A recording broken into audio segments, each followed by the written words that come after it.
Hey guys, and welcome back to my YouTube channel. If you're new here, my name is Kiki Williams, and in this video we're talking about mental health and 5 ways on how to improve that.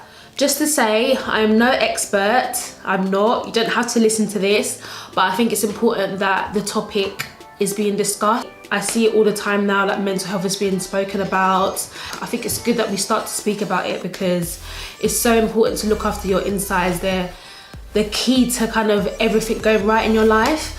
So these are just 5 ways of how I have improved my mental health. And I have done some research. I'm not just speaking, off the top of my head, but I am no expert, just to say, just giving my thoughts on it. So if you are interested, keep on watching. So number 1 is all about having a routine. When you are feeling low and you're low, you're depressed, you're anxious, all these thoughts are taking over your mind, and it's so important if you can just structure your day better, because once your thoughts get the better of you, you tend to just not want to do anything at all, especially if you feel that you are low and you are depressed. Just having a routine of just say, I'm gonna have a shower by a certain time, I'm gonna have breakfast by a certain time, I'm gonna try and maybe get to the gym once a week. And those little goals and those little routines that you put into place for the day or for the week help you to feel happy. It's like, yes, I've actually gone to the gym this week. I may have been low, I may be depressed, but I can actually feel happy and proud of myself that that's happened. And when I'm more organized and have a routine with my life, it helps me. It makes me more passionate about life. It gives me more like a go-getter attitude. Any of the thoughts that I might be thinking at the time, whether it could be anything, it distracts me from those thoughts because you're focusing on what you want and your goal.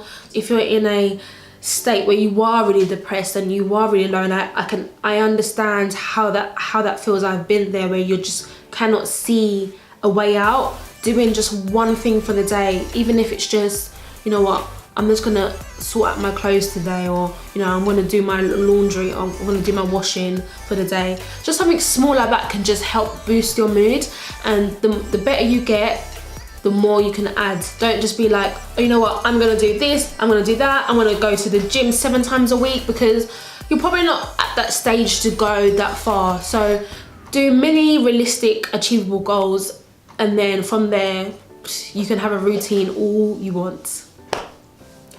Number 2, it's all about being active. Now, when I mean active, I don't just mean going to the gym, exercising. That is obviously really, really important. When you're badly affected by like things that have happened in your life, and your thoughts take over you, and you're mentally, your state of mind is not at the best, you tend to don't do anything you even enjoy. You tend to just forget all that stuff that you enjoy. So maybe if you enjoy going to yoga, if you enjoy doing cooking, you might have a favorite artist that you always used to listen to and you don't. Being active in those type of ways is so important as well. Don't forget don't forget the things that make you happy. You might be sitting there, you might be thinking of, you might be feeling really low. Get up, go and cook a meal, distract your mind from those thoughts, because trust me, that is what being active is about as well. You need to stay active so you're distracted from those kind of negative thoughts in your mind. So I don't just mean by obviously go to the gym, exercise, but I mean active as in listen to your favorite artists or music, sing really loud, dance in your room, because I do that. Sing in the shower. Just be active within like yourself, like physically, but also within your mind. If you love cooking, cook. If you love yoga, go to yoga. Just don't forget about the things that you used to love before you got into this state, because those are the things that are going to get you back to feeling your best. So number 3 is all about being vulnerable. Number 3 and number 4 are kind of joint, but number 3 is all about being vulnerable and allow yourself to feel. Don't try to escape that feeling and feel like, oh, you know what, I've got something going on, I'm just gonna ignore it. I'm just gonna go around it instead of going through it. Now, the best way, I always say, you have to go through it to get through it. You have to be vulnerable and be able to open yourself up to the hurt, to the anger, to the disappointment. You know, you have to go through it, because that is the only true way that you're really gonna get over it. If you try and, you know, swerve it, or, you know, just don't really get to the root cause of it, it will always come back. In a year's time, it will come back. In 2 years' time, it will come back. You can be feeling happy, but deep down, you are not. And that's because you haven't gone through it and allowed yourself to be vulnerable of that situation. When I'm going through something, the first thing that I think about is, I can't wait to learn. I can't wait to get the lesson from this. Anything that you go through in life, it's all about teaching you more about yourself. It's all about, you're always going to get positive from it. You're always going to learn more about yourself. There's always going to be a lesson that you learn from it. And it's so important to open up yourself. Feel. I really, really can't stress it enough. That's the only way that, you know, you can really come out as a stronger and wiser person. So yeah, be vulnerable with the situation that you're in and allow yourself to feel. Even if that means cry, you know, venting, shouting, whatever you have to do, be vulnerable in that situation, because trust me, being vulnerable is the strongest and bravest thing that you can do. Trying to deflect from it, taking out your anger on other people, no, that's not gonna work. You have to make sure that you are vulnerable within yourself and vulnerable around the people that's in your life. So make sure you feel and be vulnerable. And number 4, which is kind of linked to number 3, is talk about it.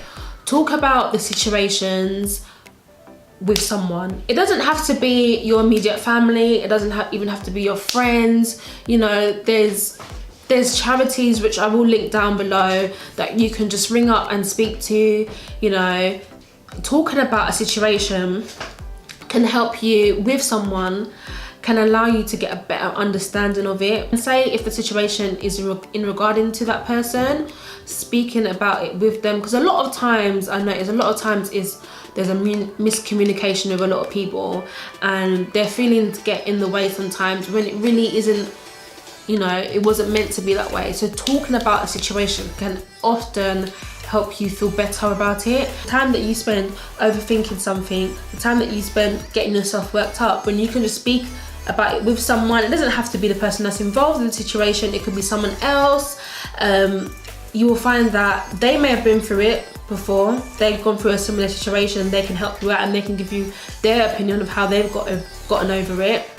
Or if you're dealing with the actual person that, you know, you've had a situation with, or an awkward situation with, they can explain to you what it is. And then the quicker you do that, the quicker those thoughts will kind of, you know, disappear, and you can have a more positive outlook on it.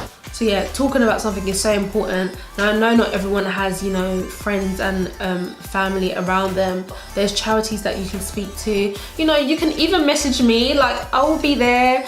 And you know, there's tons of ways that you can speak about it with someone.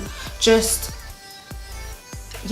be open and be ready to improve yourself, because that's the only way. Sometimes you get stuck in your own head and then when you speak about it, it's not as big as you make it out, as you feel it is.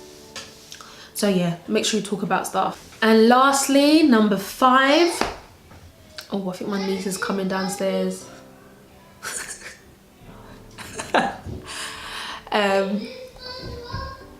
You might be able to hear her, I don't know. And number 5 is, this is quite crucial, especially when you're trying to become your best self, is being mindful and having self-awareness. Being self-aware is so important for your growth as a person. When, say, you've gone through something, sometimes it's so good to look back and say, what was my triggers within that? And that's what I mean about being mindful of your behavior and being self-aware, because this will help you to improve your mental health.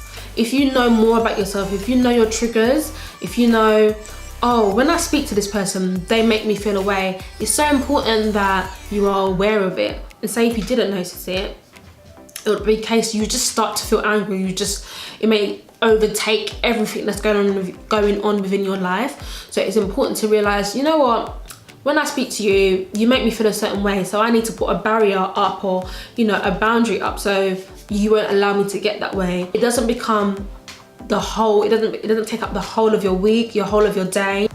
You know, I've noticed with me sometimes when I go overboard with like sugary snacks and like junk food, I feel like I have a high and then I completely slump down, which is everyone.